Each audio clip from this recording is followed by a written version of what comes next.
Analyzing learning needs. After information gathering, how are the course designers to analyze the learner's needs? The needs analysis, which has been drawn up till now, it does not produce a sharply defined list of things to do. It is something which is rough around the edges, and it does not give clear objectives to the teacher of what to do as regards the teaching is concerned. And as the course progresses, this becomes increasingly difficult for the students, for the teachers, because the teacher comes to know more about the needs of the students. As the interaction between the teacher and the learner grows, the initially identified needs seem to be not enough, and the teacher feels that there are more needs of the students which need to be addressed. However, the needs analysis which was done at the beginning of the course, it does provide a series of snapshots which contribute to our understanding.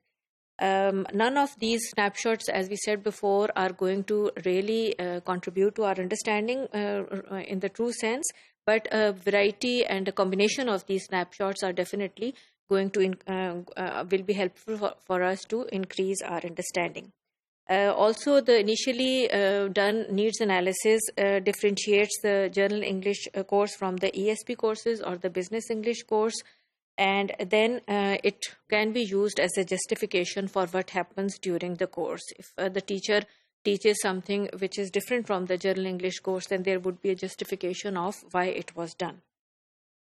Okay, then modifying the course. As the course proceeds, the teacher feels through her or his interaction with the learners that something needs to be added to the course, then there is the provision that the course needs analysis can be modified during the course.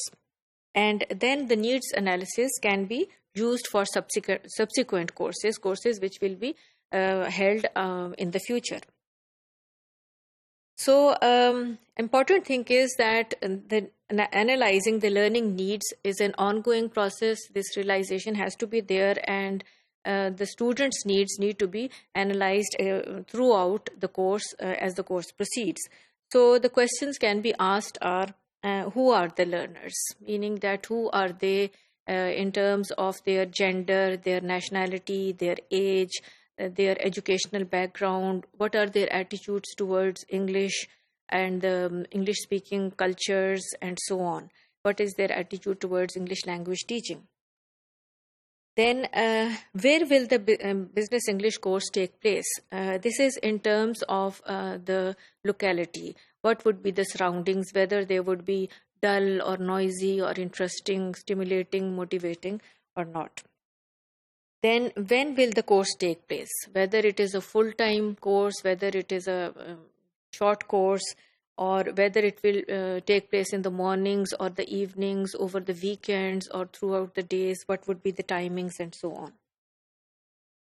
So then why are the learners taking this course? What is their motivation to take this course? Are they doing it because it is a compulsory course? Are they taking this course because it is an optional course? Are they taking it because they think they are going to improve their English? Or are they taking it because they have to pass an exam, or they think that perhaps it is a status symbol for them, money is involved, their prestige is involved, or so on. Then how do the learners learn? Meaning that what are the techniques which they prefer through which they learn? What are the methodologies towards which they respond? What is their attitude towards teaching and learning? And what are the resources which are available? This is in terms of the number of teachers and the professional competence of the teachers. What are the teachers' own attitude towards the course content? And what are the other resources like audiovisual aids and the other resources which are available to the teacher?